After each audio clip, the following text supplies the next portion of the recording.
Na madrugada do dia 25 de abril, o movimento das Forças Armadas estabeleceu o controle da situação política em todo o país.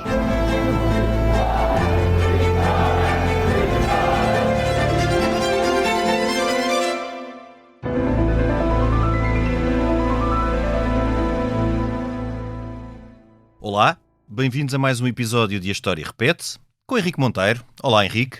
Olá, Lourenço. E comigo, Lourenço Pereira Coutinho. Hoje vamos falar sobre uma figura intrigante, Dom Jorge da Costa, também conhecido pelo Cardeal de Alpedrinha, personagem com uma vida longa que atravessou precisamente o período fundamental da expansão portuguesa.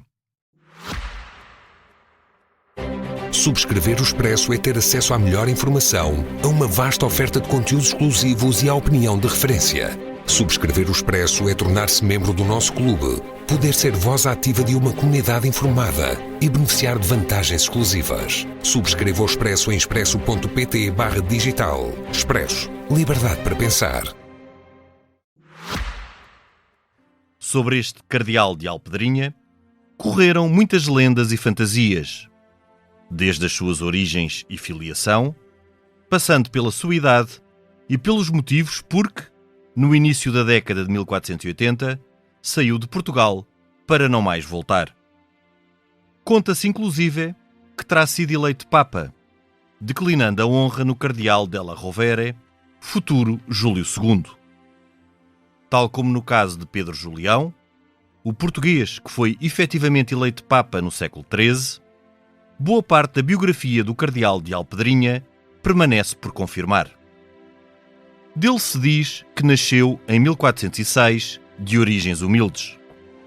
Tanto Garcia de Rezende, na sua crónica de Dom João II, quanto Damião de Góis, por exemplo, dizem que nasceu de baixa condição.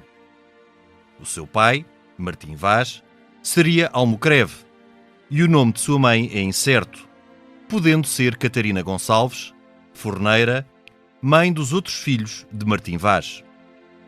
No seu estudo sobre o Cardeal de Alpedrinha, Manuela Mendonça, professora de História na Faculdade de Letras da Universidade de Lisboa, nota que esta data de nascimento é improvável e o que o mais certo é ter nascido 10 anos depois, em 1416. Assim, o Cardeal de Alpedrinha não terá morrido com 102 anos, como reza a lápide que o Papa Júlio II mandou colocar no seu túmulo na igreja de Santa Maria del Popolo, mas sim com 92 anos, o que, ainda assim, era uma provecta idade para o tempo. Mais certo parece ser o seu local de nascimento, Alpedrinha, no Fundão, e o facto de ter muitos irmãos, parece que 15, prole que o futuro cardeal tratou de colocar em bons lugares e para quem arranjou bons casamentos. O seu irmão homónimo foi arcebispo de Braga entre 1486 e 1501. Outro dos irmãos tomou o nome de Dom Martinho da Costa e foi arcebispo de Lisboa entre 1500 e 1521. Por sua vez, a sua irmã Catarina casou-se com Pedro de Albuquerque, fidalgo da Casa Real e irmão do primeiro conde de Penamacor, enquanto a sua irmã Isabel casou-se com João de Sotomayor, filho do primeiro conde de Caminha. À época, era incomum, para não dizer caso único, que uma família de condição humilde ascendesse de forma tão vertiginosa. Tal deveu-se, sem dúvida, às qualidades do Cardeal de Alpedrinha, tido como um homem de invulgar inteligência e talento político. Mas como será que este humilde beirão chegou à corte portuguesa e depois à Cúria Romana, onde foi figura essencial durante décadas? Como já sublinhei, o estado atual do conhecimento não permite dar respostas seguras a esta pergunta. Ao que parece, Jorge deixou cedo a sua terra e veio para Lisboa, onde teve a proteção do padre João Rodrigues, um amigo da família. O futuro cardeal ingressou então no Hospício de Santo Eloy, que, pelos seus estatutos, devia financiar os estudos de 6 escolares sem posses para tal. Na Universidade de Lisboa, instituição a que se manteve sempre ligado e da qual se tornou protetor em 1479, estudou latim, filosofia e teologia. Por esta época, terá ingressado na Ordem de Santo Agostinho, não sendo possível assinalar a data exata do acontecimento. Facto já comprovável, foi a sua indicação para confessor e mestre capelão do rei Afonso V e ainda para mestre das infantas, filhas do defunto rei Dom Duarte e de Dona Leonor de Aragão. Tal ocorreu por volta de 1445 e ficou por certo a dever-se às qualidades intelectuais do futuro cardeal que, ao que parece, tinha também excelentes dotes de oratória, o que o ajudava a salientar-se. Em meados da década de 1440, a corte vivia momentos de tensão, com o antagonismo entre os partidários do regente infante Dom Pedro contra os partidários do Duque de Bragança, o seu meio-irmão. O futuro cardeal de Alpedrinha tomou então o partido do jovem rei Afonso V e do Duque de Bragança contra o regente Dom Pedro, confronto que acabou tragicamente na Batalha de Alfarrobeira no ano de 1449. Em 1451, a infanta Dona Leonor casou-se com Frederico III de Habsburgo, imperador do Sacro Império. 4 anos depois, em 1455, foi a vez da infanta Dona Joana casar-se com Henrique IV, rei de Castela. Jorge da Costa ficou então como mestre apenas da infanta Dona Catarina, a sua discípula dileta, que acompanhou até à morte desta, em 1463. Por esta altura, Jorge da Costa já era um elemento imprescindível para Afonso V, que o nomeou para o seu conselho e escolheu para bispo de Évora e, depois, para arcebispo de Lisboa, cargo que ocupou entre 1464 e 1501. Em 1463, o prelado integrou inclusive uma mal-sucedida expedição ao norte da África, liderada pelo próprio Afonso V, que tinha o intuito de tomar Tânger, para assim dominar o Estreito de Gibraltar. Então, Portugal prosseguia a expansão no norte da África e na costa ocidental africana. Nicolau V já tinha reconhecido ao reino o direito exclusivo ao comércio a sul do Bujador, algo confirmado por Calixto III de Borja, ou Bórgia, Papa aragonês, que reconheceu também o direito de missionação à Ordem de Cristo. Apesar da importância que Portugal tinha à época na cristandade ocidental, permanecia sem qualquer cardeal desde 1459, ano da morte do cardeal Dom Jaime, filho do infante regente Dom Pedro. A 18 de dezembro de 1476, à altura em que Afonso V de Portugal lutava pelo trono de Castela, o Papa Sisto IV elevou Dom Jorge da Costa ao cardinalato, facto a que não terá sido alheio a sua próxima ligação com o rei. Pelo contrário, correu durante muito tempo que o cardeal de Alpedrinha tinha más relações com o príncipe Dom João e que terá saído do reino por desavenças com este. Inclusive, falou-se durante muito tempo que Dom João terá, de forma subtil, ameaçado de morte o cardeal. Não é possível confirmar ou rebater cabalmente tal afirmação. O cardeal de Alpedrinha terá ido para Roma por volta de 1480 a 1481, ou seja, entre a fase final do reinado de Dom Afonso V e o início do reinado de Dom João II. De acordo com a carta que o cardeal escreveu ao cabide da sede de Lisboa, foi para Roma a pedido do Papa Sisto IV e também para tratar de negócios do Reino de Portugal. Efetivamente, o cardeal de Alpedrinha manteve uma correspondência assídua com Dom João II, o que sugere que não terá saído de Portugal para fugir à ira do rei. Estas cartas sugerem, aliás, proximidade, até familiaridade entre os dois. Numa das suas cartas, o cardeal afirma a Dom João II: o rei é do povo, mas o povo não é do rei. Sentença que confirma a sua inteligência e desassombro. Na Cúria Romana, o cardeal de Alpedrinha viveu uma época crítica, marcada pelo pontificado de papas como Alexandre VI Borgia ou Júlio II della Rovere, tempo de antecâmara da época da Reforma. Neste mundo intrincado, o cardeal de Alpedrinha moveu-se com inteligência e diplomacia e, ao que parece, à margem dos erros e excessos de outros cardeais. Tudo indica que tenha participado nas negociações que conduziram ao Tratado de Tordesilhas, intervindo a favor das pretensões de Dom João II e de Portugal. Pelo contrário, opôs-se à pretensão de Dom João II de legitimar o seu filho natural Dom Jorge, apoiando então que a sucessão devia passar pelo primo do rei, Dom Manuel, Duque de Beja, como efetivamente aconteceu. Paradoxalmente, este apoio não foi retribuído, pois o já rei Dom Manuel I não manteve grande proximidade com o cardeal de Alpedrinha, isto ao contrário do Papa Júlio II, que lhe era muito próximo. A 29 de setembro de 1508, o cardeal de Alpedrinha morreu em Roma com a provecta idade de 92 anos, isto pondo de lado a hipótese de ter morrido com 102 anos. Foi um caso raro de longevidade e capacidade para, pelo seu mérito, contornar a rígida hierarquia social do seu tempo. É, pois, uma figura que merece um estudo biográfico de folgo. E Henrique, este teu conterrâneo, ou pelo menos das tuas bandas. Da Beira Baixa, da Beira Baixa. Das tuas bandas, teve... É da Serra da Gardunha. Aliás, a Alpedrinha, que é uma freguesia, penso eu ainda, agora depois disto não sei, é digna de se visitar. É verdade. Não só porque o cardeal é de lá e tem lá uma igreja que não foi feita por ele, mas foi feita em homenagem ao Dom Jorge Costa. Alpedrinha é muito bonito. É verdade, eu conheço, é muito bonita. Na Serra da Gardunha, portanto, quando se vai de Castelo Branco para o Fundão, e antes de haver aquele túnel enorme, tinha que subir túnel da Gardunha. O túnel da Gardunha.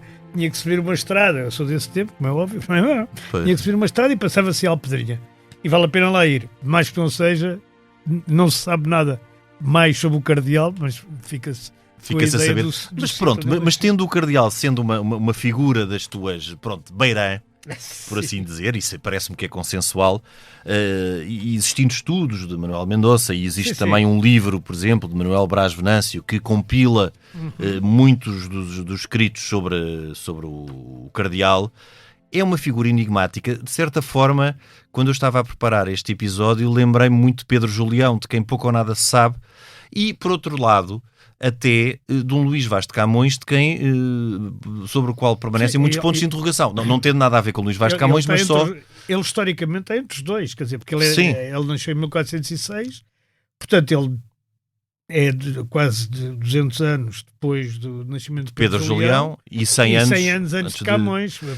Mas por assim dizer, quando estamos aqui a falar de figuras que não pertencem, não são figuras régias, não pertencem à alta aristocracia e não se enquadraram em termos de nascimento no alto clero, é muito difícil nós estabelecermos com certeza uma biografia, e há de facto muitos pontos de interrogação. E o que é mais fascinante neste cardeal da Alpedrinha, que de facto devia ser uma pessoa muito inteligente e muito capaz, para além, depois de um juízo sobre as suas qualidades morais, mas pelo menos nesta parte parece-me claro que senão ele não teria grande hipótese de sucesso.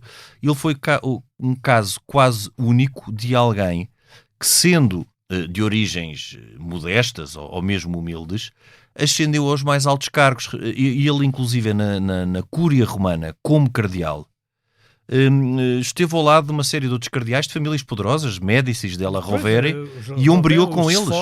Sforza, portanto, das grandes famílias italianas, até dos Borgia, que tiveram dois papas. Sim, Borgia, exato. O Alexandre VI já foi eleito por ele. Sim. O que o nomeou, não, ele foi nomeado pelo Sisto. Pelo Sisto IV, sim. Sim, antes disso tinha havido um Borgia já. O Calixto III. Mas ele... Portanto, os Borgia já eram uma família completamente implantada na Cúria Romana. Sim, mas os Borgia originariamente eram de Valência. Eram da zona de Valência. Eram aragoneses. Mas era alta... Eram famílias poderosas. Sim, este é um caso quase único de alguém que num tempo em que a hierarquia social era muito rígida, venceu por méritos que tinha. Mas é curioso, deixa-me contar uma história que é de historiografia, não é propriamente acerca do Alpedrinha, mas que é esta. O Conte, quando estabelece os princípios todos do positivismo, e portanto que as eras históricas caminham sempre para melhor, não é? Para o melhoramento e tal, não sei quantos, é confrontado por outros historiadores, estamos a falar do século XIX agora. Exato. É confrontado com outros historiadores com a seguinte questão. Está bem, mas quando acaba o Império Romano havia prédios de 6 andares e águas correntes e isso tudo, e depois a Idade Média foi a Idade das Trevas.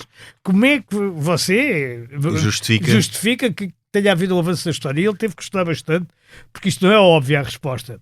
Mas ele encontrou uma que se coaduna com esta, que é, através da Igreja, na Idade Média, uma pessoa podia nascer pobre e morrer Exato. rica. E subir o elevador social, a escala social toda, coisa que era impossível antigamente. Em todo o caso, clássica.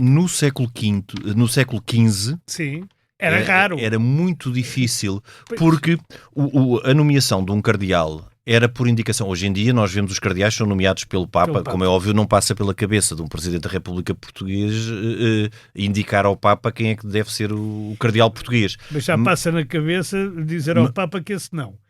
Não digo um Presidente da República, aliás, na altura, mas naquela altura existiu o beneplácito régio, não é? Porque sim, claro. os reis avalizavam as escolhas, Exatamente. Indicavam e depois avalizavam as escolhas. Indicavam, por isso. Indicavam, sim. Era uma faculdade, portanto, era uma relação entre Igreja e Estado, era muito próxima. E nesta altura, Portugal, que, para mim, no século XV, foi o tempo em que tivemos mais influência no mundo ocidental e peso.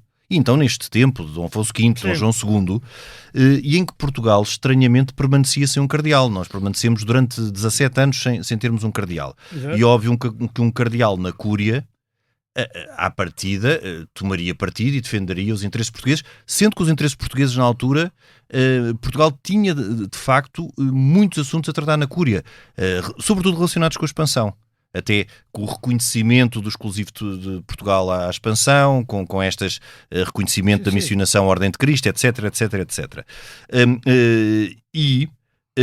Já não é tão frequente, ou pelo menos eu não me lembro de outro caso, de alguém que tenha nascido com estas origens e que tenha tido uma ascensão meteórica como o cardeal de Alpedrinha. Mas toda a vida dele é estranha, porque diz que ele é de facto filho de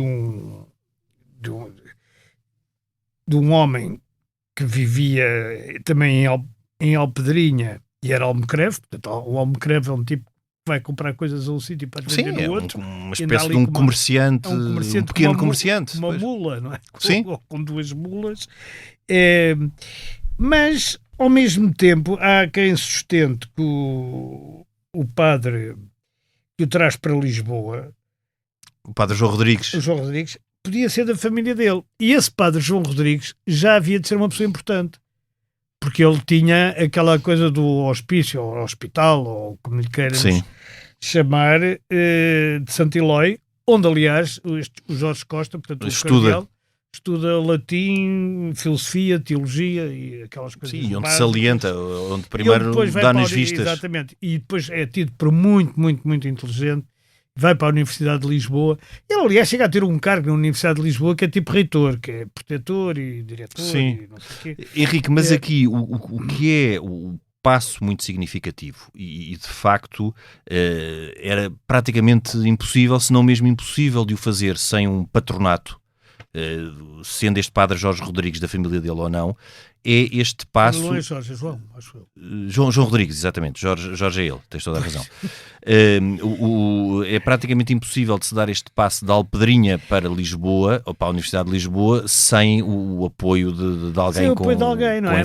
Mas curiosamente, aqui, ele quando vem para Lisboa, eu penso que ainda estamos no final do reinado de Dom Duarte.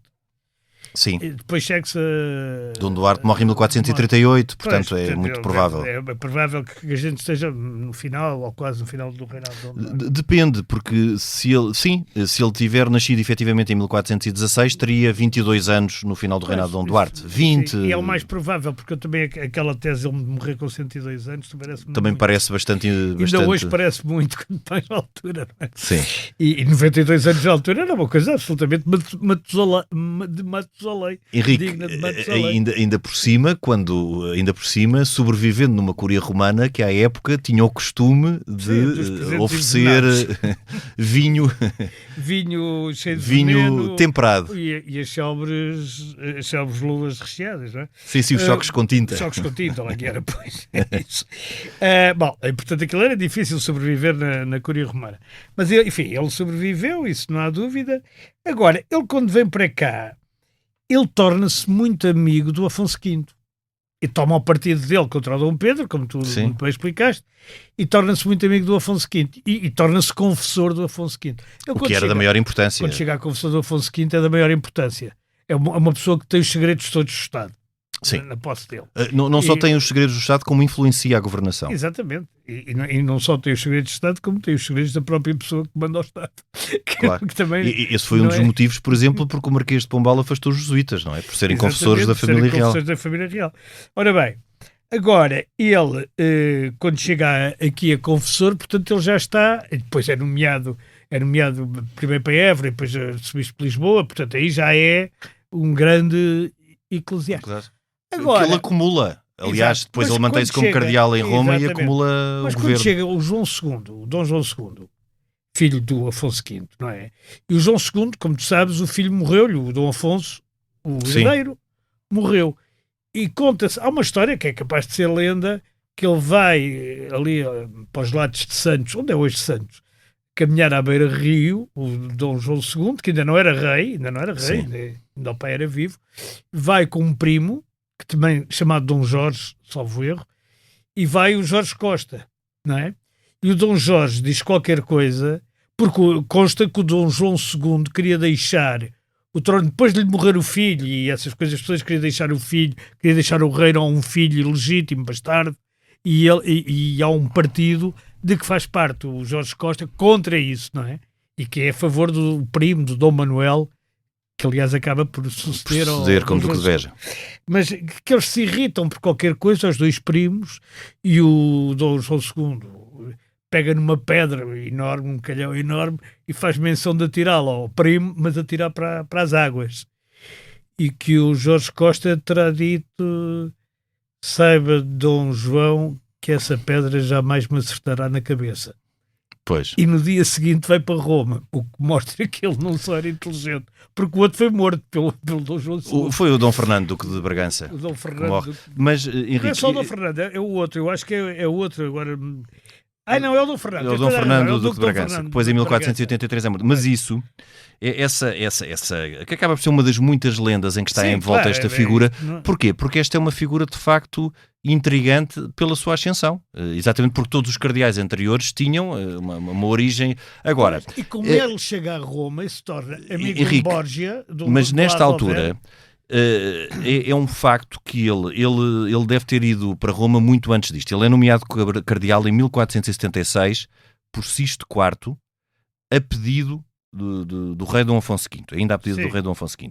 Depois, nós também já falámos aqui em episódios anteriores, este é o tempo da Batalha do Touro, depois Dom Afonso V até abdica, e durante algum tempo, de facto, o governo do reino é do príncipe Dom João, futuro Dom João II. E mesmo depois do regresso de Dom Afonso V, que ele regressa pouco tempo depois, muda de ideias e volta a reassumir o trono, o príncipe Dom João, nessa altura, entre 1477 e 81, sendo o herdeiro do trono, era já efetivamente o rei de Portugal. Tinha, para todos os efeitos, era ele que decidia. E é nesta altura que o futuro cardeal de Alpedrinha, que o já cardeal de Alpedrinha vai para Roma. Ele, como diz ao Cabido de Lisboa, e há uma carta para o Cabido de Lisboa, que rebate essa lenda, em que diz ao Cabido de Lisboa: eu fui, obviamente que ele também não iria dizer que fui ameaçado pelo rei, ou pelo príncipe Dom João, ainda na altura, mas ele diz: eu fui para a Cúria Romana a pedido do Papa e para tratar de assuntos do Reino de Portugal. Ou seja, qual é que é outra das hipóteses? Outra das hipóteses, mais uma vez, no campo, em que aqui não há, no estado que existe o conhecimento, não há provas cabais para afirmar uma coisa ou outra, é que, de facto, o cardeal de Alpedrinha ainda tenha participado com o príncipe Dom João na negociação do Tratado de Alcáçovas de Toledo, que é de 1479, e que, de seguida, tenha ido para a Cúria. O que é que aqui pode deixar uma interrogação sobre as relações dele com o príncipe Dom João, futuro Dom João II? É que, se de facto ele tivesse saído de Portugal, fugido a uma possível ira de Dom João II, não teria mantido com ele uma correspondência muito assídua e muito cúmplice até. Mas eu não penso que eu não penso que se defenda. Vamos lá ver. Ele, em 1479, é nomeado ainda governador e protetor da Universidade. Da Universidade, sim. Depois, dizem que há este incidente entre o Dom Fernando de Bragança e o Dom Manuel. Que efetivamente foi, depois foi. Exatamente, que depois foi morto. E que ele assiste. E ele não se ele não se sente ameaçado pelo. Ele sente que toda a gente está ameaçada pelo Dom João II. Sim, sim. E quando vai para Roma, parece que vai em 1480, de acordo com a professora Manuela Mendonça, parece que vai para Roma em 1480, logo. Portanto, isto é logo no início praticamente isso é finais de Dom Afonso V, princípios de Dom João II. Sendo que em termos práticos, Dom João II já era rei, o príncipe ainda, o príncipe Dom João era quem tinha o governo do Estado. Era ele que mandava. Mas repara aqui uma coisa, pouco tempo depois, são 15 anos, mas é aclamado Dom Manuel, que ele tinha defendido sempre como o herdeiro. Exato, mas é aí que ele em Roma, tudo sugere que ele tomou sempre o partido de Dom João II e que inclusive até poderá ter sido, porque não é à toa que se diz, não é à toa, passa a expressão coloquial, que se diz que Santa Sé, na altura a Cúria Romana, era a mais antiga, tinha a mais antiga tradição diplomática do mundo ocidental. Porque, ainda hoje, porque e Portugal efetivamente precisava nesta altura, sobretudo de Dom João II, de um embaixador permanente, e é muito provável que o cardeal de Alpedrinha tenha sido esse embaixador permanente, que terá tido, mais uma vez, com toda a ressalva e no estado atual do conhecimento, é impossível também estabelecer aqui uma linha com absoluta certeza. Terá tido participação na negociação do Tratado de Tordesilhas, como sabes, o Alexandre VI de Borgia foi quem, por assim dizer, serviu de mediador parte interessada, não é? Porque obviamente, sendo aragonês, puxaria para os reis católicos, mas que depois aí sim, já na fase final do reinado de Dom João II, há uma oposição do cardeal de Alpedrinha a que Dom Jorge, o filho natural de Dom João II, seja legitimado pelo pai e possa subir ao trono. Exatamente. E é aí que ele apoia Dom Manuel, que não lhe retribui a simpatia. Dizer, aí acho que há mais que uma teoria, porque há a teoria que eles, no fundo, estavam feitos um com o outro, mas não queriam dar a entender, e portanto... Exato.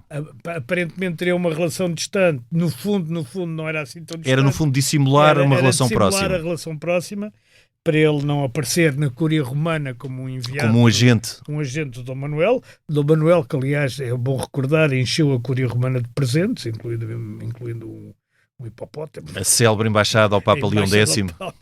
E tal, mas isso já é depois. Já em 1515, penso eu. Já é depois. Já tinha morrido o Dom Jorge Costa, o Alpedrinha. Mas o Dom Manuel, na altura, digamos, é um dos reis mais próximos, não quer dizer próximo, quer dizer, mais importantes para o papado. Claro. Porque tinham feito as descobertas, as coisas, as missões que já falaste, e essas coisas todas, isso tornava-se... E o contrário também é verdade, porque nós estamos no tempo prévio à reforma, certo?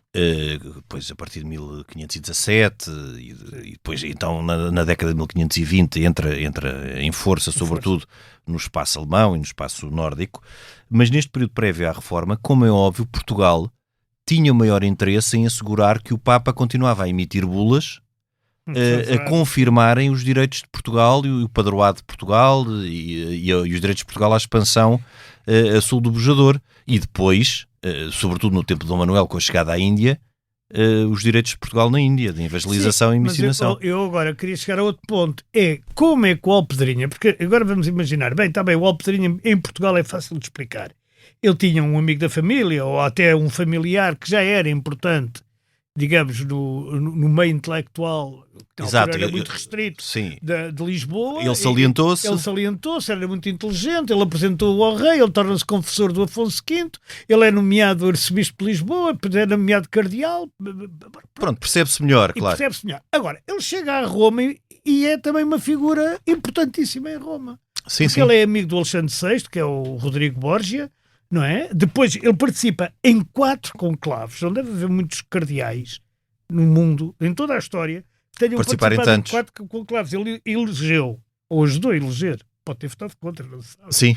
O Inocêncio VIII, o Alexandre VI, que é o Borgia, O Pio III, que é um rapaz, um senhor que está... pontificado relativamente curto. Relativamente não, é de agosto a setembro, quer dizer, do mesmo ano, não é? Quer dizer, é de não sei quantos de agosto a não sei quantos de setembro. É tipo um João Paulo I. É mais curto ainda que o do João Paulo I, é uma coisa extraordinária, acho que é mesmo o mais curto da história, se não o mais curto. E depois o Júlio II, o de La Rovera, de quem ele é muito amigo. O Júlio II é que tinha muita... E o Júlio II, nós não nos podemos esquecer que mesmo enquanto cardeal, era uma figura de grande importância, não só pela família, como pelo peso do próprio na Cúria. Pois, claro. Portanto, durante o pontificado de Alexandre VI... Durante o pontificado de Alexandre VI são dois, é o Sforza e o de La Rovera. Sim, são os grandes... São os grandes cardeais, não é? Os grandes cardeais. O Sforza é secretário de Estado, portanto, corresponde hoje ao secretário de Estado. Sim. Na altura até já se chamava secretário de Estado, não tenho a certeza.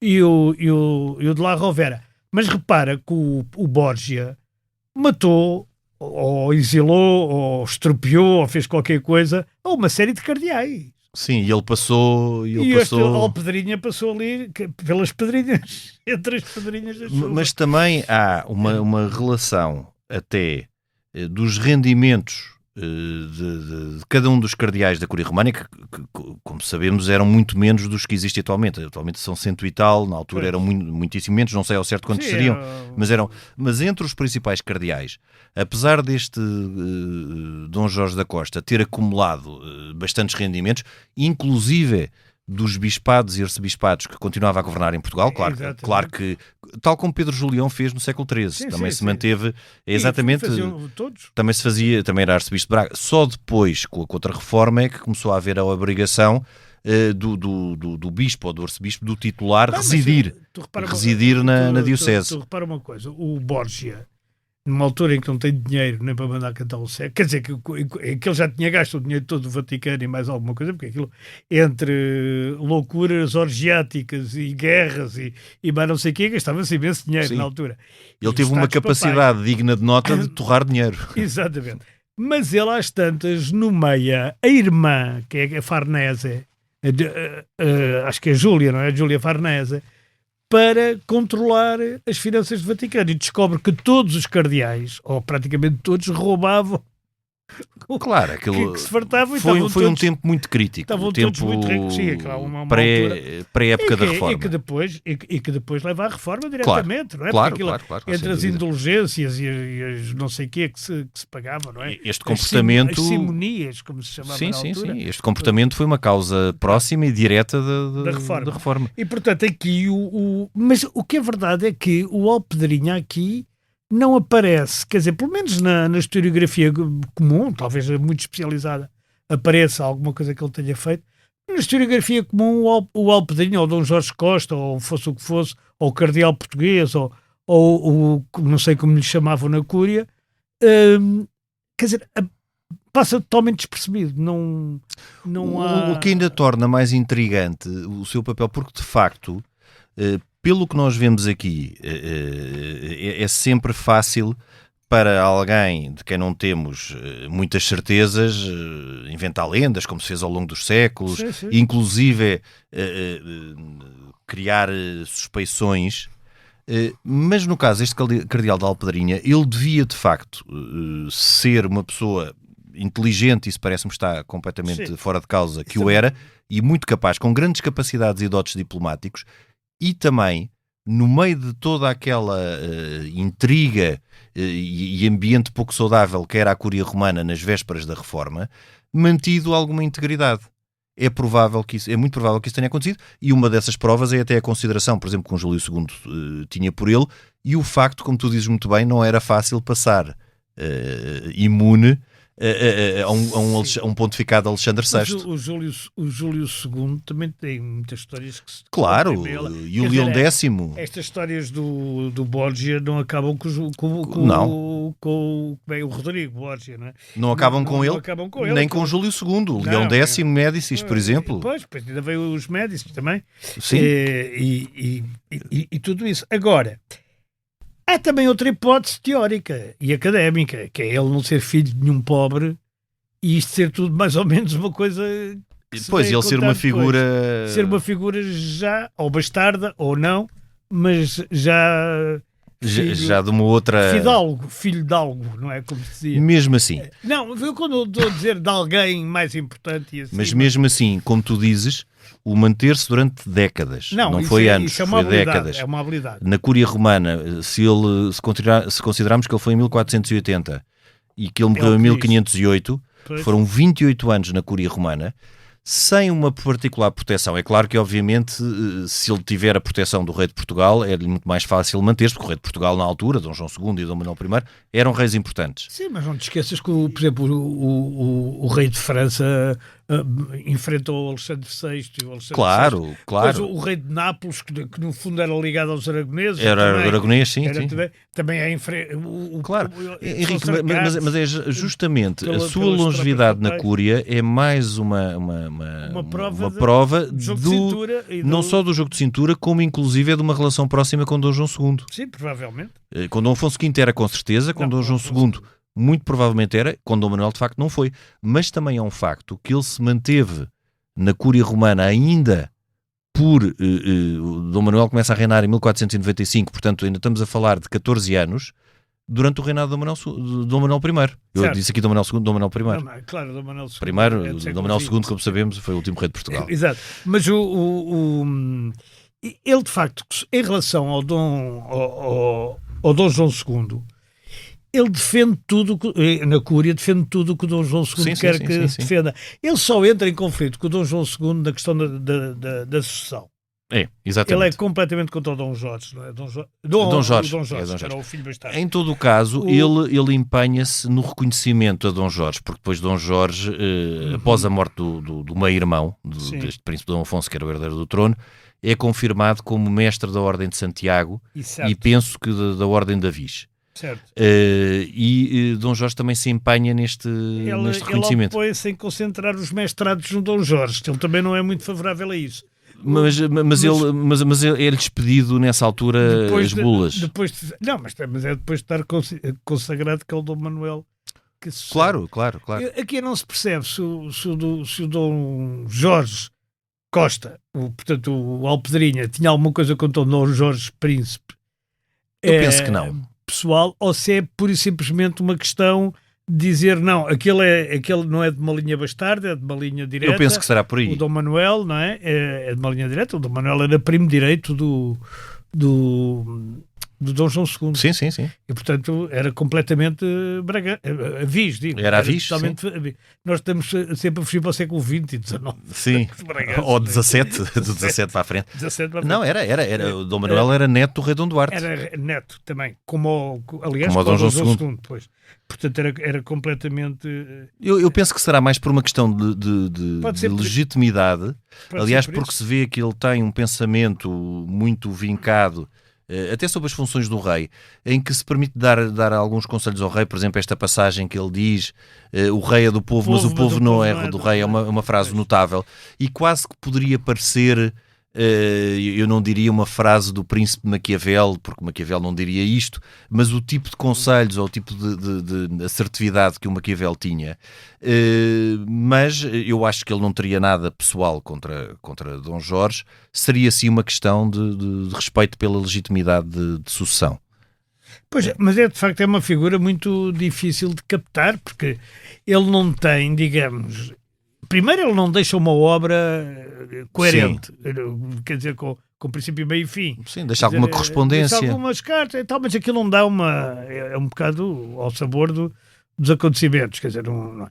Segundo, ele na Cúria Romana não se percebe, que terendo de defender os interesses portugueses e coisas assim, não se percebe muito bem o que é que ele defendia, quer dizer, ninguém sabe se ele era contra o Alexandre VI por causa daquele Fausto todo, ou se ele era por isso simplesmente um tipo calado que não se metia com ninguém e ninguém se metia com ele. Sim. Que é o que me parece mais. Será o mais provável. Teria sido o mais sensato.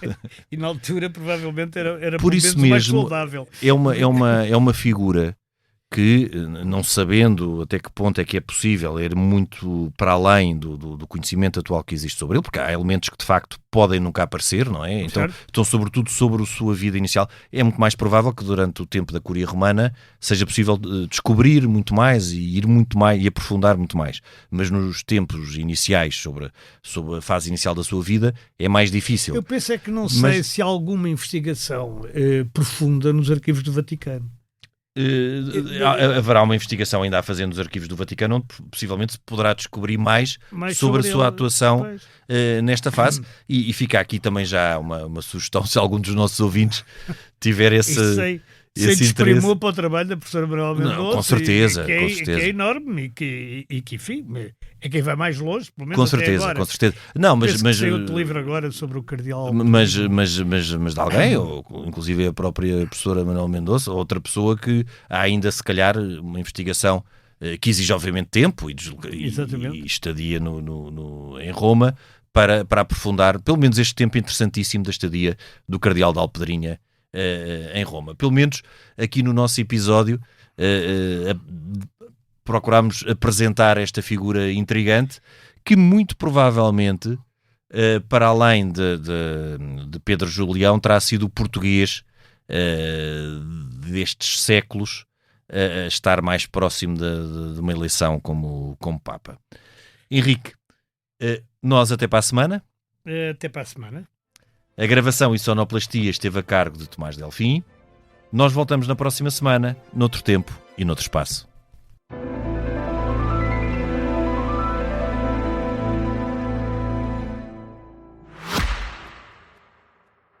Subscrever o Expresso é ter acesso à melhor informação, a uma vasta oferta de conteúdos exclusivos e à opinião de referência. Subscrever o Expresso é tornar-se membro do nosso clube, poder ser voz ativa de uma comunidade informada e beneficiar de vantagens exclusivas. Subscreva o Expresso em expresso.pt/digital. Expresso. Liberdade para pensar.